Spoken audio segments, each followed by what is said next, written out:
तो इधर दे ना। अरे एक मिनट साइलेंट हो जाओ। सभी को नमस्कार। जैसा कि आप सब जानते हैं, चोपड़ा चौराहे के नज़दीक एक गोलीकांड हुआ था, जिसमें एक क्रेटा कार से कुछ शूटर्स उतर के एक यहाँ के जो व्यवसायी है जिनका नाम अशोक अरोरा है, उनके ऊपर फायरिंग करने की कोशिश की थी। जवाबी में उनकी तरफ से जो उनके एस्कॉर्ट्स थे या उनकी तरफ से जो उनके बॉडीगार्ड्स थे, उनकी तरफ से भी फायरिंग हुई। और इन पूरी फायरिंग के बीच में एक ऐसा इंसिडेंट बना और उसमें एक आए हुए 4 आरोपी जो शूटर जो दिख रहे हैं क्रेटा कार में, उनमें से 4 आरोपी थे, उनमें से एक वहीं पर डेड हो गया और 3 वहां से भाग निकले। यहाँ से हुई थी घटना की शुरुआत। आगे वो जब हमने कार को चेक किया, वो क्रेटा कार, उस कार में से हमको कुछ वेपन्स मिले, वहाँ से एक एप्पल आईफोन मोबाइल मिला, राउंड्स मिले, कुछ कपड़े मिले, बैग्स मिले। वहाँ से हमारी विवेचना शुरू हुई।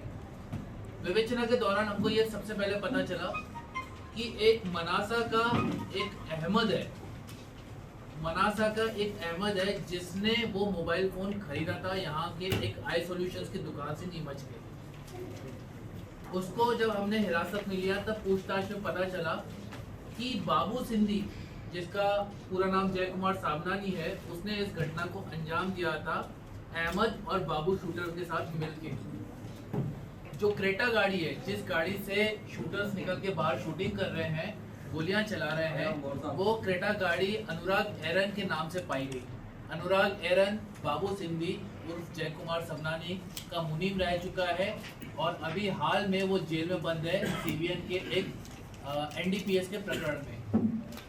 जब वहाँ पर हम अनुराग एरन के घर पे गए तो वहाँ पर जो कैमरे थे, उन कैमरों की जांच की तो उसमें क्लियरली दिख रहा है अनुराग एरन के फादर बाबू सिंधी को, जो कि जय कुमार सबनानी है, उसको गाड़ी की चाबी हैंडओवर करते हैं और वहाँ से क्रेटा गाड़ी उनके कब्जे में आती है। वही क्रेटा गाड़ी जिसमें से शूटर्स बाहर निकाल के शूटिंग कर रहे हैं। इससे यह साबित हो गया कि बाबू सिंधी इसमें डायरेक्टली रिलेटेड है। अतः बाबू सिंधी को भी हमने हिरासत में लिया। बाबू सिंधी और अहमद से और पूछताछ करने पर यह मालूम पड़ा हमको कि शूटर्स 4 नहीं थे, शूटर्स 6 थे। 2 लोग अलग एक बाइक पे रैकी कर रहे थे और ये सारे के सारे शूटर्स बाबू सिंधी की फॉर्च्यूनर में अहमद के साथ गौतमपुरा थाना है एक इंदौर रूरल में, एसपी महू एक एरिया है इंदौर में, वहाँ महू एक एसपी चार्ज में आता है। उसके अंदर एक देपालपुर सब डिवीजन है, वहाँ पर एक थाना है गौतमपुरा थाने के अंतर्गत धर्माट एरिया आता है। धर्माट एरिया से ये बाबू शूटर और उसके साथ जो बाकी के साथी थे, वो उस दिन 3 तारीख को फॉर्च्यूनर में आए थे यहाँ पर। यानी फॉर्च्यूनर में 8 लोग को लाए थे, 6 शूटर्स, एक बाबू सिंधी और एक अहमद।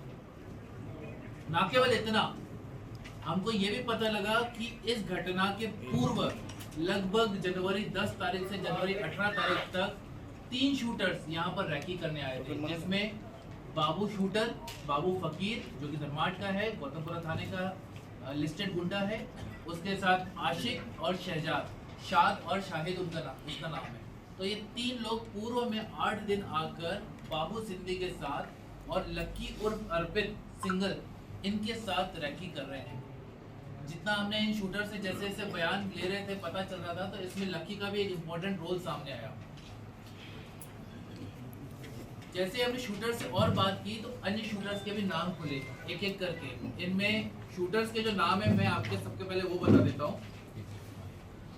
निसार अहमद उर्फ आदिल, जिसने मोबाइल अरेंज किया था बाबू सिंधी के साथ, जेल में बंद था और जेल में ही उन्होंने इस तरह की प्लानिंग को अंजाम दिया था, जिसके ऊपर 302 का अपराध पूर्व से है। बाबू साबनानी, बाबू सिंधी और जय कुमार साबनानी, राकेश पिता कश्मीरलाल अरोरा, इनका भी मैं रोल बताऊंगा। अकरम उर्फ वसीम, ये बाबू शूटर का खास आदमी है जो कि रतलाम का रहने वाला है, जवाहर नगर रतलाम का रहने वाला है। औद्योगिक थाना क्षेत्र पड़ता है। जफर उर्फ गुलफाम और परवेज उर्फ कल्लू मदारी। जफर और कल्लू दोनों मंदसौर के रहने वाले हैं, मांडे बनाने का काम करते हैं, रुमाली रोटी बनाने का काम करते हैं। और इनका एक साथी है सलीम, जो सलीम का ये काम रहता है, जब भी ये शूटर्स चाहिए रहते हैं इन आरोपियों को, तो सलीम लड़के सप्लाई करने का काम करता है। हाल में हमको इससे रिलेटेड भी काफ़ी और इन्फॉर्मेशन भी मिली है। और इसके अलावा आशिक पिता कुदरत पटेल जो कि गौतमपुरा का ही है, इंदौर का, और शाद उर्फ शाहिद पिता एजाज हुसैन जो कि है बोलता उदयपुर का लेकिन रहता बाबू शूटर के साथ गौतमपुरा में ही था। इस पूरी घटनाक्रम के पीछे की वजह इंपॉर्टेंट है जानना। इतना बड़ा हादसा हुआ तो उसकी वजह क्या है? सबसे पहली वजह है बाबू सिंधी। बाबू सिंधी एक यहाँ का तस्कर रह चुका है और वो अपना एक वर्चस्व एस्टेब्लिश करना चाहता था। उसका अशोक अरोड़ा के साथ पूर्व में भी जमीनी विवाद रह चुका है। वो जमीनों की जब खरीद फरोख्त करते हैं तो उसमें कई बार डिस्प्यूट होते हैं, तो उसमें भी। तीसरा, उसको ये भी लगता है कि जितने भी उसके ऊपर अपराध कायम हो रहे हैं उसमें कहीं ना कहीं उसके पीछे अशोक अरोड़ा का हाथ हो सकता है। ये एक उसके अंदर ये एक भावना पहले से ही थी कि मुझे इस तरीके की घटना को अंजाम देना है। लक्की उर्फ अर्पित सिंगल को लगभग 90 लाख रुपए लौटाने हैं अशोक अरोड़ा को। तो उसकी ये वजह थी कि यहाँ पर जो भी जमीनें वो खरीदना चाहता था उसको उतनी आसानी से वो खरीद नहीं पा रहा था। उल्टा उसको 90 लाख की उधारी थी जो चुकानी थी। अहमद जो कि बाबू सिंधी के साथ वहाँ पर जेल में बंद था, और बाबू शूटर, इनको एक ओपनिंग चाहिए थी यहाँ पर आकर इस तरह की घटना करने की, ताकि वो भी अपना एक वर्चस्व एस्टैब्लिश कर सकें, तस्करी में भी इन्वॉल्व हो सकें, जमीनी विवादों में भी इन्वॉल्व हो सकें और फिरौती का काम अपना शुरू कर सकें। राकेश अरोड़ा जो कि अशोक अरोड़ा का भाई है, उनकी फैमिली डिस्प्यूट्स है। उनके फैमिली डिस्प्यूट इतने हद तक बढ़ चुके हैं, ये पूरा एक ग्रुप बन गया। इस ग्रुप का एक कॉमन इंटेंशन, कॉमन उद्देश्य बन गया जिसने इस घटना को अंजाम दिया। ये कोई ऐसी घटना नहीं है कि बाहर के सडनली शूटर्स आकर घटना को अंजाम दिया, नहीं, ये घटना इस घर की है। एक ग्रुप बनाए, इस ग्रुप ने डिसाइड किया कि अब बाहर के शूटर्स को लाया जाए इस घटना को अंजाम देने के लिए। इसमें जितनों के भी मैंने नाम बोले हैं, इसमें मैक्सिमम लोगों के पुराने आपराधिक रिकॉर्ड हैं। अपराध में जब हम आगे बढ़े, जब हमने इनको हिरासत में लेना शुरू किया, तो इनके पास से हमने हथियार भी जब्त किए, पैसा भी जब्त किया और गाड़ियां भी जब्त की।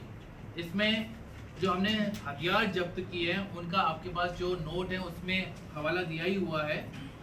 2 12 बोर बंदूकें हैं, 4 देसी पिस्टल है, 32 नग है 12 बोर के जिंदा राउंड, 24 राउंड पिस्टल के हैं जो कि जिंदा राउंड है, 12 चले हुए राउंड है और 80,000 रुपये हमने नगद जब्त किया है, जो कि और आगे आने वाले विवेचना में और जब्त हो सकते हैं।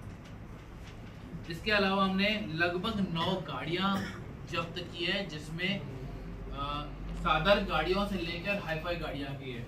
यहाँ तक कि जो गाड़ी शूटिंग में यूज़ हुई थी, क्रेटा गाड़ी, जो गाड़ी आरोपी को रैकी कराने में यूज़ हुई थी, थार गाड़ी, मर्सिडीज गाड़ी, बलेनो गाड़ी, फॉर्चूनर गाड़ी, ये कई सारी गाड़ियाँ, जिन सेंट्रो गाड़ी, ये स्कॉर्पियो गाड़ी, ये सारी गाड़ियों का हवाला आपके प्रेस नोट में लिखा हुआ है। ये गाड़ियाँ भी हमने जब्त की है।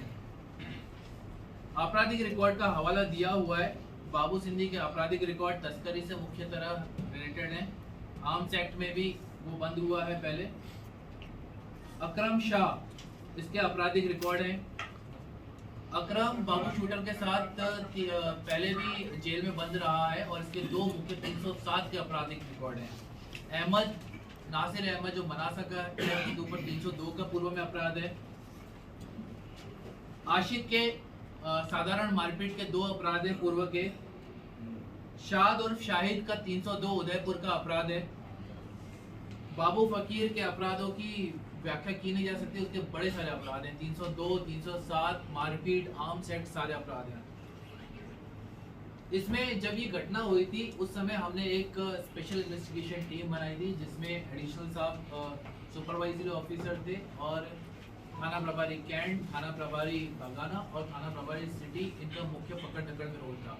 हाँ, केवल इतना, इस टीम में बाकी के भी थाने के कई लोग इन्वॉल्व थे, जैसे सब इंस्पेक्टर असलम इन्वॉल्व था, एएसआई रामपाल इन्वॉल्व थे, कई सारे लोग इन्वॉल्व थे जिनके मैं नाम बता देता हूँ। इस केस को क्लोज किया है। इस केस को क्लोज करना, वो जो 8 लोग थे उस फॉर्च्यूनर में जो गौतमपुरा से शुरू होकर यहाँ पर आए थे, वो 8 के 8 हमारी हिरासत में है आज। इसको हम केस को सक्सेसफुली क्लोज करना बोलते हैं। और उन 8 के 8 को हिरासत में लेने के लिए जो टीम ने काम किया है, उस टीम के मैं नाम यहाँ पर लूंगा। टीआई सौरभ शर्मा, थाना प्रभारी कैंट। टीआई योगेंद्र सिंह सिसोदिया, थाना प्रभारी नीमच सिटी। योगेंद्र का रोल काफ़ी इसमें इम्पोर्टेंट रहा है।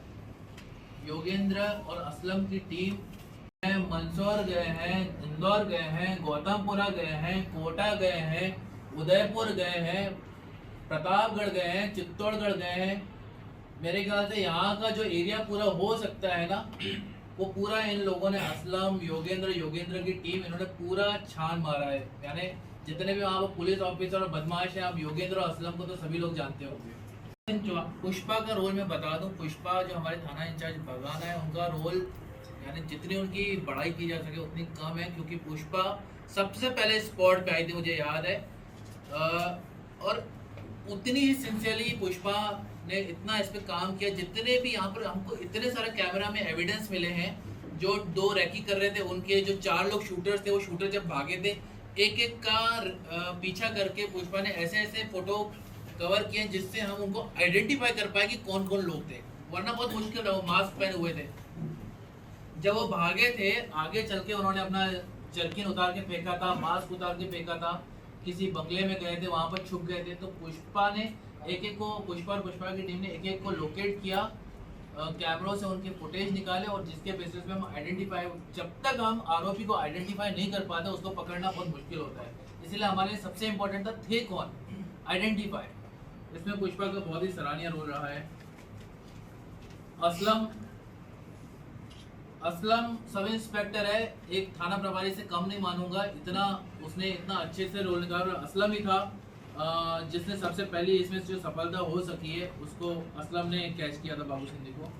शिशपाल सिंह लगातार लिखा पढ़ी में काम करते रहे। रामपाल सिंह, शिवराज सिंह कीची, भेरू सिंह, नीरज प्रधान, जो कि पूरी टीम है योगेंद्र की, अजीत, आज़ाद सिंह।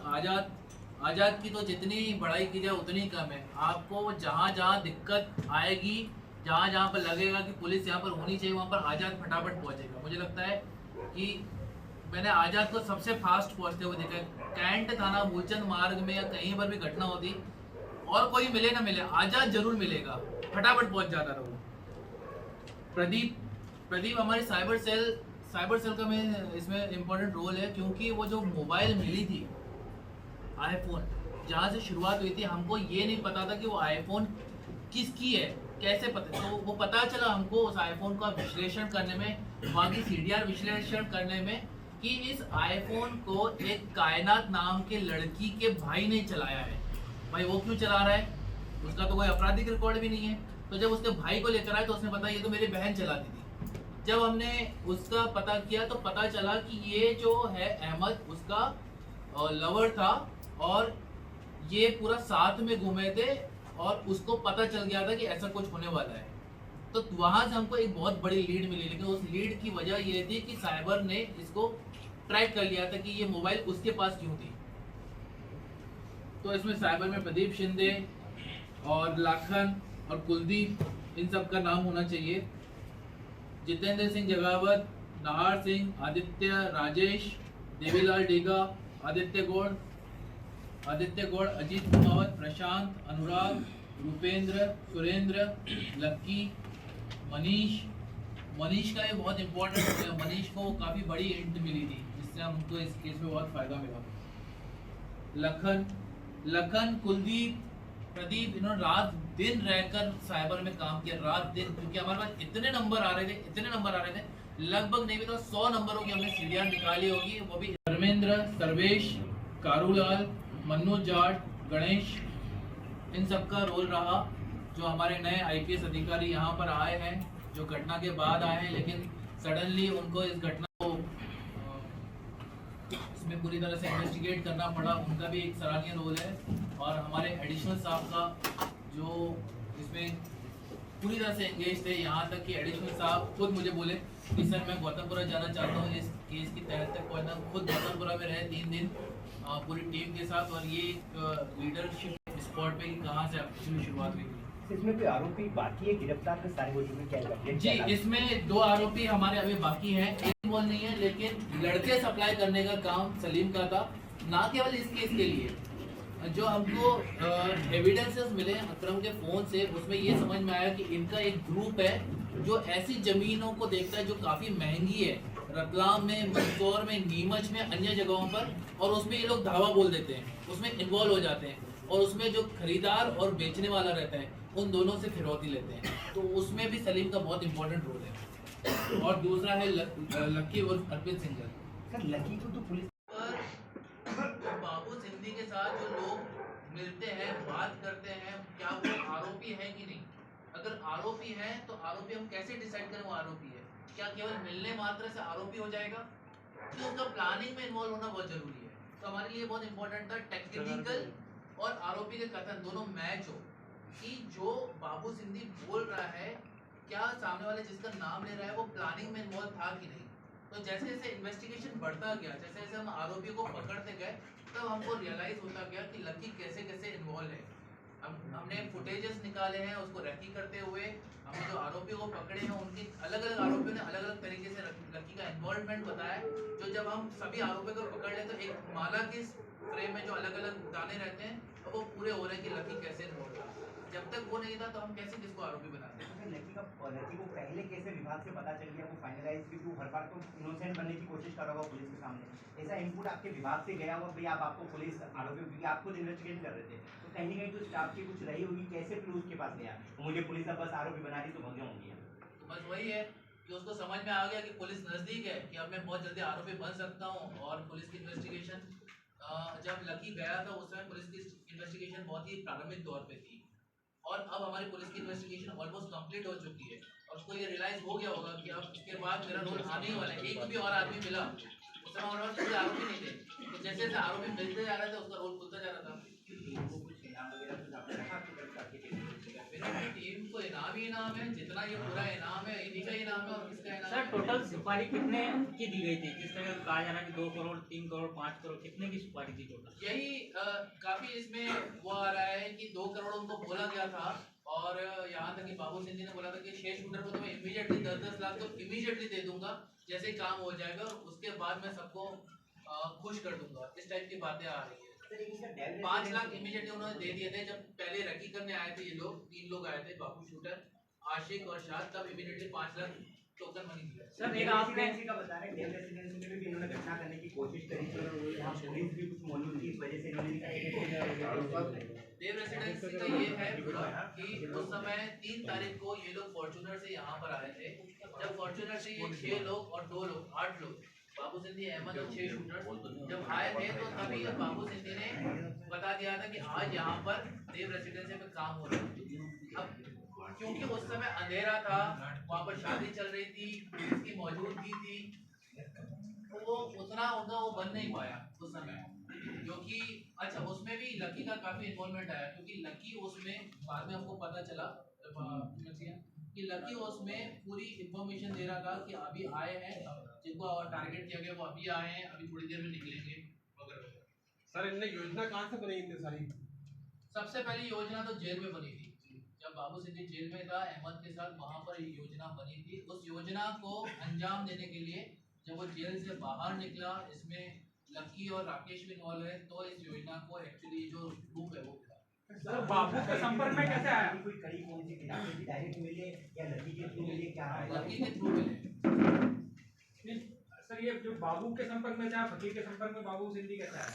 अहमद के थ्रू आया। अहमद बाबू सिंधी के साथ जेल में बंद था, और अहमद बाबू शूटर के साथ पूर्व में जेल में बंद रह चुका है, और बाबू शूटर ने ही अहमद की जमानत कराई थी। और अहमद जानता था बाबू शूटर को अच्छे से, उसकी गैंग को बहुत अच्छे से, और अहमद खुद 302 का आरोपी रह चुका है।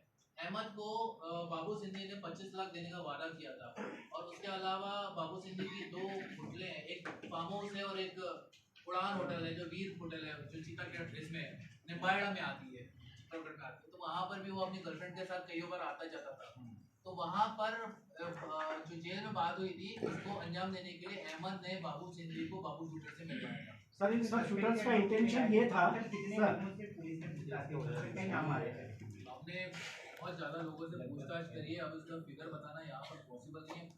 मैंने लिटरली हमने बहुत लोगों से पूछताछ करी है, सर इन जो सब जो का जहाँ जिसका थोड़ा सा भी ऐसा लग रहा था, हमने हर एक से पूछताछ की, चाहे वो रास्ते में ढाबे वाला हो, चाहे जिससे मास्क खरीदा हो, चाहे जिससे टोपी खरीदी हो, चाहे जिसकी गाड़ी हो, मर्सिडीज हो, कहाँ बेची गई है, जिसके यहाँ नौकरी कराई गई है, सबसे हमने पूछताछ करी। सर इनकी सर, पेरोल की सबका- क्या कहानी सर, पेरोल पे कैसे जाते, कैसे क्या करते? ये पेरोल पे नहीं थे, ये इंटरिम बेल पे थे। बाबू सिंधी जो था वो पेरोल पे नहीं था, वो इंटरिम बेल पे था। वो बेल का ऑर्डर मैंने अच्छे से पढ़ा है। उस बेल के ऑर्डर में उसने अपने बेटे, जो कि पूर्व में एपिलेप्सी का शिकार है, एपिलेप्सी का शिकार है, वो उसमें ग्रस्त है, उसका उसने दिया रीजन कि मुझे इसका इलाज कराना है। और पहला इंटरिम बेल उसको उस पे मिला। जो दूसरा इंटरिम बेल है, उस समय उसके एक भाई की डेथ हो गई थी और ये इलाज कंटिन्यू रखना है। ये दोनों चीजों को बेस पे उसको दूसरी बार इंटरिम बेल मिला। सर सभी शूटर्स जो चाहते थे, इसमें जो इन्वॉल्वमेंट है सबका, बाबू फकीर सहित, ये अपनी पहचान उजागर करना चाहते थे इस हत्याकांड के बाद में। डेफिनेटली इनकी पहचान उजागर होती ही, अब चाहते थे वो डिफरेंट थिंग है, लेकिन उजागर होती ही थी, क्योंकि क्रेटा गाड़ी है वो डायरेक्टली एस्टैब्लिश करती है कि इसमें बाबू सिंधी इन्वॉल्व है। ये भी समाचार पत्रों में और पुलिस सूत्रों से कभी कभी खबरें आई हैं कि राकेश अरोड़ा ये चाहते थे कि भाई उनके ऑफिस के सामने ही ये मर्डर हो, ऐसा कुछ प्लान था?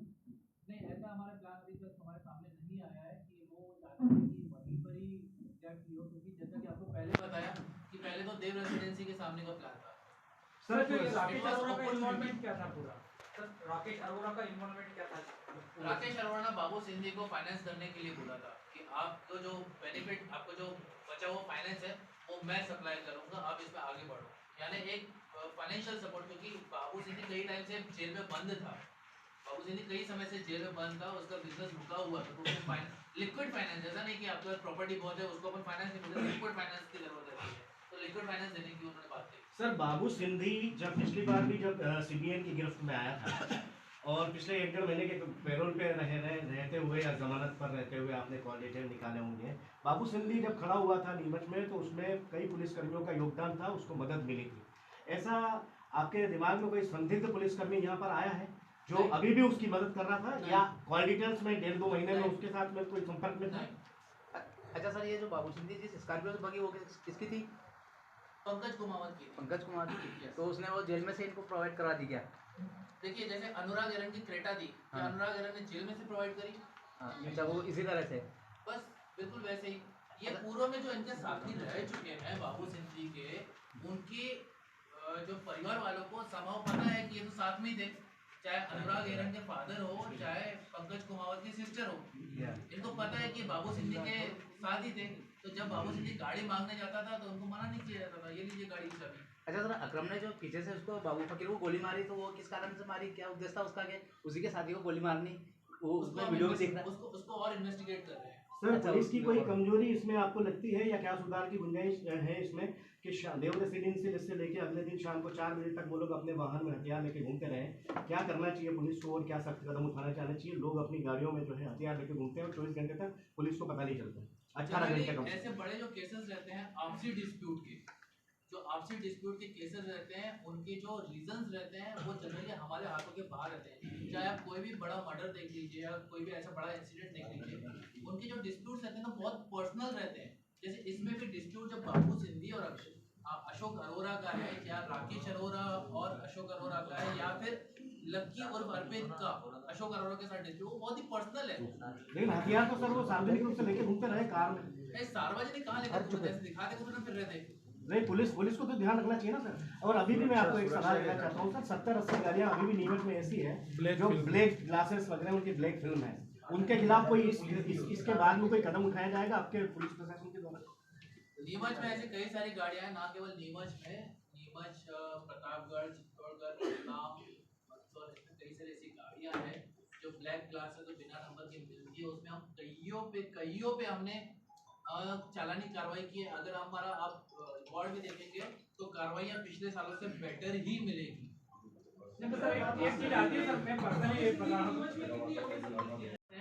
ना केवल फ्रीज करने के बल्कि सीज करने के, यानी सफेमा से फ्रीज होती है, जब आगे आदेश होता है तब सीज होती है, लेकिन ईडी इमीडिएटली सीज कर सकती है।